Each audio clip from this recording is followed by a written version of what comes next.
Olá, meu irmão, olá, minha irmã, que a alegria do Senhor seja a nossa força.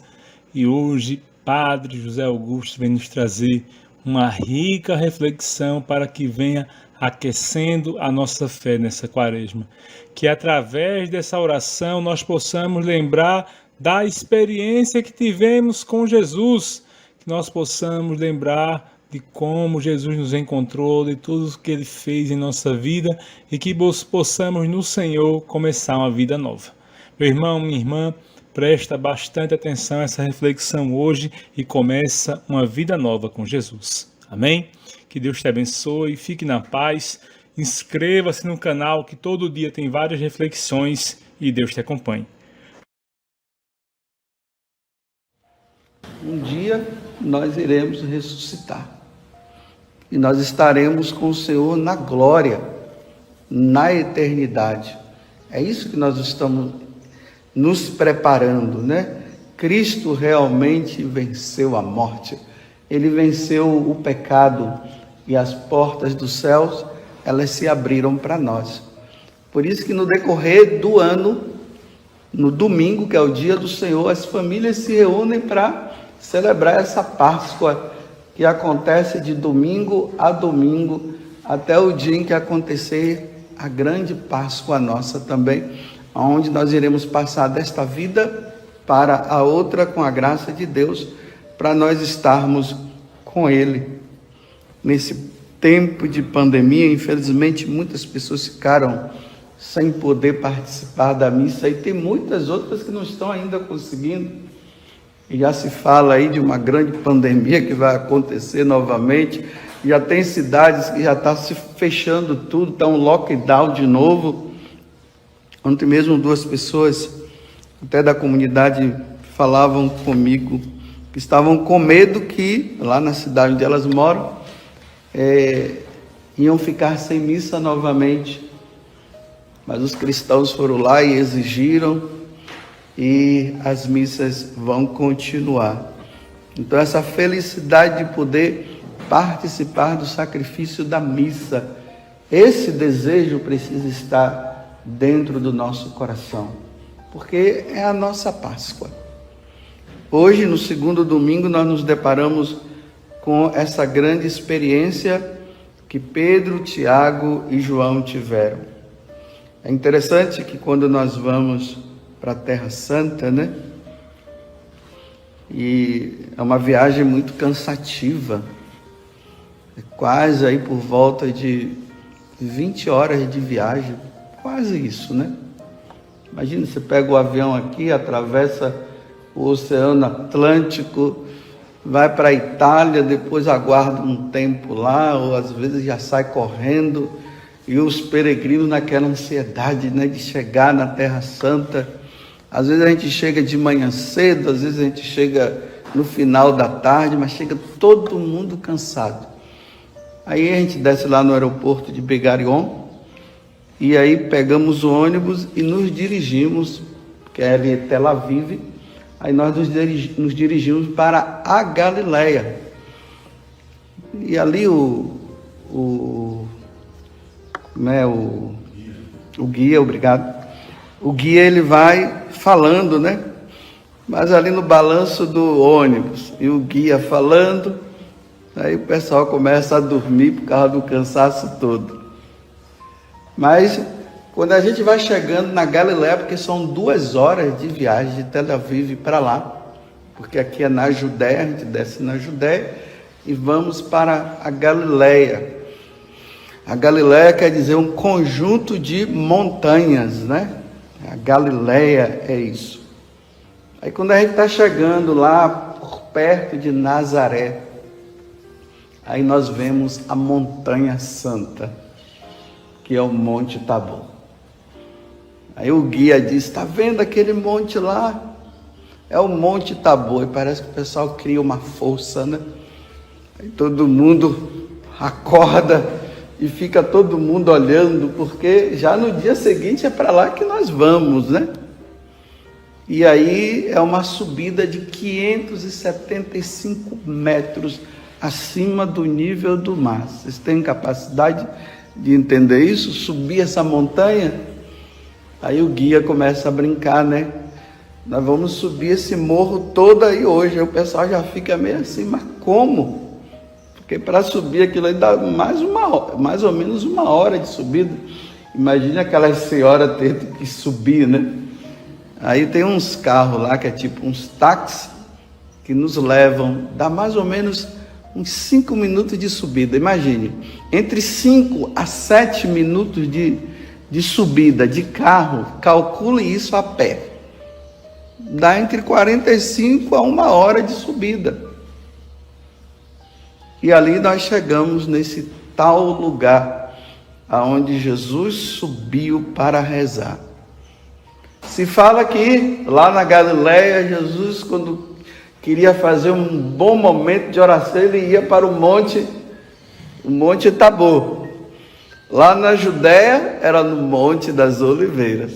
Sempre no monte, né? Porque o monte simboliza um lugar alto. O lugar alto significa mais próximo do céu, mais próximo de Deus. Então é aí que eles sobem. E aí Jesus se revela. São 3 anos de convivência.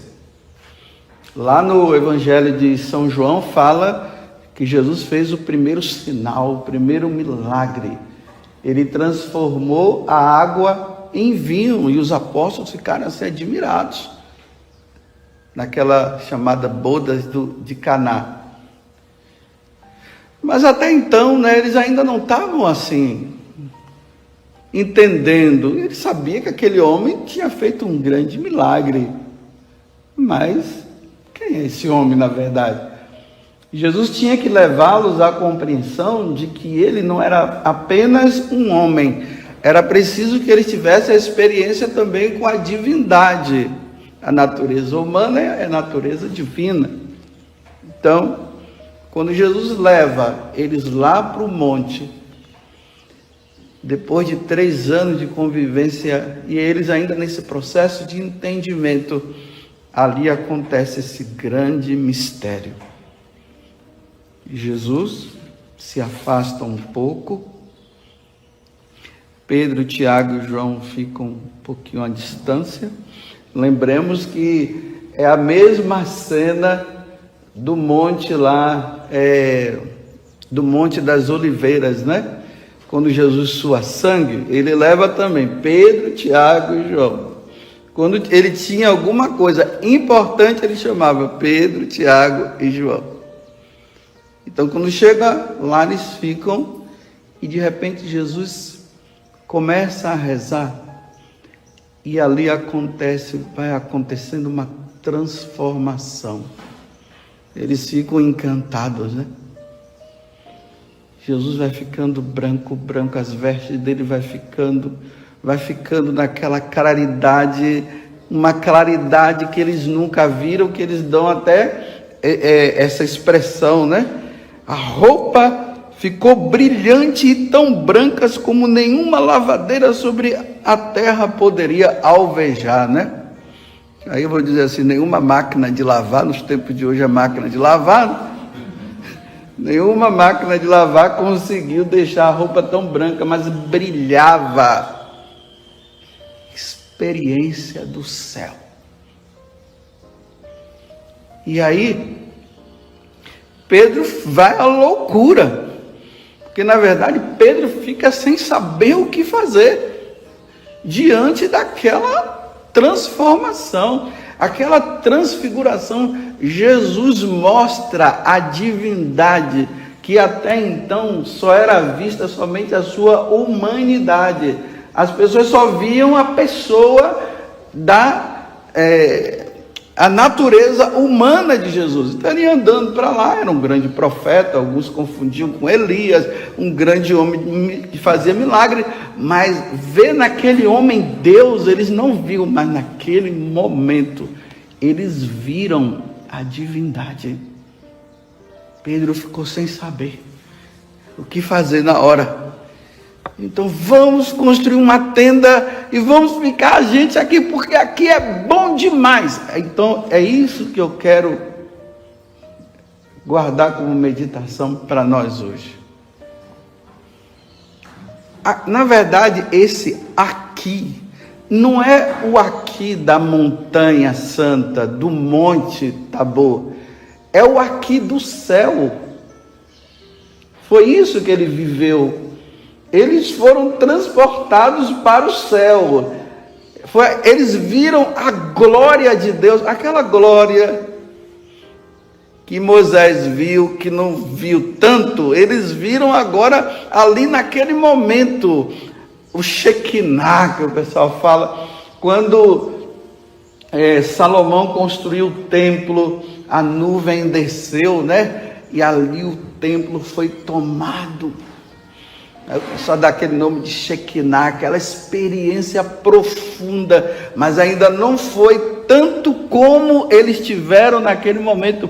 E eu vou dizer, mesmo que eles tenham tido essa experiência de céu com Jesus, ainda não foi a experiência do céu enquanto céu. Embora eu tenha dito que eles foram como que transportados ao céu, mas eles ainda não tiveram aquela experiência. Mas foi uma experiência tão forte, tão profunda, que Pedro disse: é bom estar aqui, Senhor. E aí aparece, né, Elias e Moisés, né? Moisés, que lembra a lei de Deus, que os judeus seguiram, o ensinamento de Deus, e Elias, o profeta, que encaminha o povo, e ali há um resumo, né?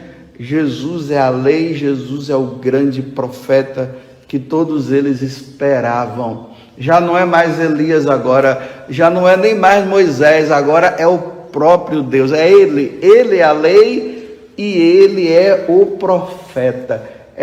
Precisamos segui-lo, escutai-o, esse é meu filho bem amado, escutai-o. Mas aqui tem um detalhe que está em Lucas, que não tem aqui. Elias e Moisés estavam conversando com Jesus. E lá ele diz assim, que eles estavam conversando sobre a paixão. Eles estão agora no Monte Sinai. Moisés e Elias estão dizendo para Jesus: está chegando a tua hora, Jesus. Está na hora. É preciso ir para Jerusalém. É interessante que o Monte Tabor, ele é tão alto que ele tem uma visão assim quase que geral de toda a Galileia. Lá de cima a gente vê a cidade de Nazaré e nós podemos ver também assim, mais ou menos, a indicação de onde fica Jerusalém. É alto, tem uma planície belíssima assim embaixo, é muito bonito para quem está lá de cima olhando. Então, Moisés e Elias estão dizendo: olha, está na hora de ir para lá. Entre aspas, o tempo encerrou de ensinamento. Agora está na hora de você morrer. Tanto que quando eles descem a montanha, lá embaixo está acontecendo, está um fuzuê lá embaixo, porque os outros apóstolos subiram 3, os outros ficaram lá embaixo. Aí um cara estava possesso, não estavam conseguindo expulsar, aí Jesus desce e ali Jesus expulsa, aí pergunta por que eles não conseguiram. Aí Jesus fala, né? Só com jejum e oração. E aí ele diz assim, que em seguida Jesus começa a falar da sua paixão. Hoje na descida dessa cidade, tem uma cidade lá que se chama Afula, né? Quem conhece, quem já foi lá sabe, antes de a gente subir tem uma cidadezinha, um povoado, chama-se Afula. Não sei se foi nessa cidade agora, que hoje tem o nome de Afula, que isso aconteceu.